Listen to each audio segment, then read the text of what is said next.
Paris, the city of love, art, and heroic taxi drivers. In September 1914, hundreds of Parisian taxis went to the front lines and helped the French army hold the line against German forces. How did ordinary city cars become part of a great battle? Today we'll uncover this incredible story. Subscribe to the channel before we begin. It's easy for you, but it really helps the channel grow. Now, let's get started. The year is 1914. Europe is engulfed in the flames of World War I. Battles are unfolding at an unprecedented pace, and the German army is rapidly advancing towards Paris. The French forces are retreating, suffering heavy losses. The capital of France is under the threat of capture, and panic begins to spread among the people. Parisians anxiously follow the news, while the military command desperately searches for a solution to the dire situation. At this critical moment, General Joseph Gallieni, the military governor of Paris, realizes that without an urgent deployment of reinforcements, the battle's outcome may be decided in Germany's favor. The French army must quickly strengthen its defenses along the Marne River. But a major obstacle stands in the way: how to transport thousands of soldiers to the front in the shortest possible time. The railways are overloaded, with trains already being used for evacuating the wounded and transporting ammunition. Other means of mass transportation are simply unavailable. Time is working against the French, and every passing minute could mean the fall of Paris. The solution proposed by General Gallieni was unexpected and seemed highly unconventional for wartime: to use ordinary city taxis. At that time, Paris had a large number of Renault AG1 vehicles in service, and the military command decided to mobilize them for an emergency troop deployment.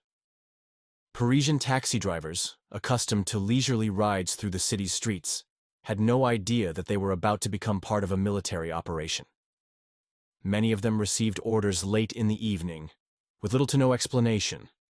As the drivers gathered in columns at designated points, they waited for further instructions, still unaware of their final destination. It was only when armed soldiers, fully equipped with rifles and gear, began boarding the taxis that the magnitude of the mission became clear. This was no ordinary transport job. This was an operation of national importance. On the night of September 6, 1914, over 600 Renault AG1 taxis left Paris and headed towards the Marne River, carrying thousands of soldiers to the front lines. The journey was long and difficult. The maximum speed of these cars was only 25 kilometers per hour, and the roads were crowded with wagons, military trucks, and marching infantry. Despite their slow pace, this unusual taxi fleet would soon play a crucial role in the battle that lay ahead. Despite their small size, the taxis proved to be surprisingly spacious. Each car carried 5 to 6 fully equipped soldiers, and in some cases, troops had to cling to the running boards or even sit on the roof.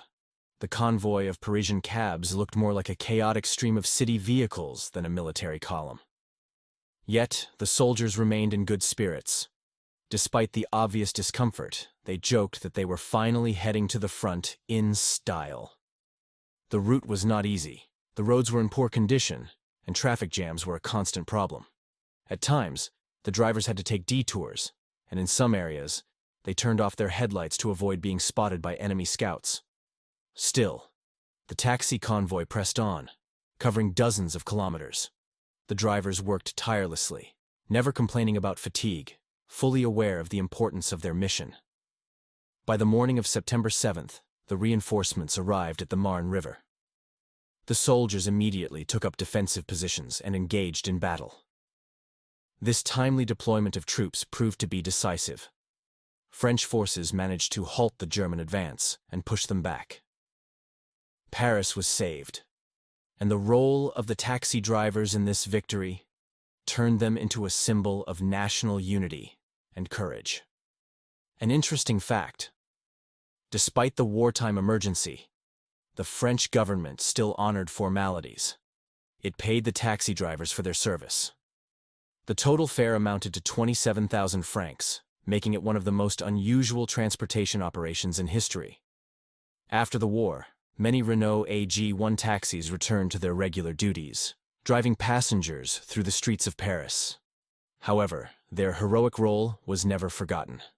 Today, a few original taxis of the Marne can be seen in museums. These vehicles are not just vintage cars. They are war veterans that once played a crucial role in shaping the fate of an entire nation. This story proves that in a critical moment, anyone can become a hero, even an ordinary taxi driver. If you enjoyed this story, make sure to subscribe for more fascinating tales about transportation and its impact on history.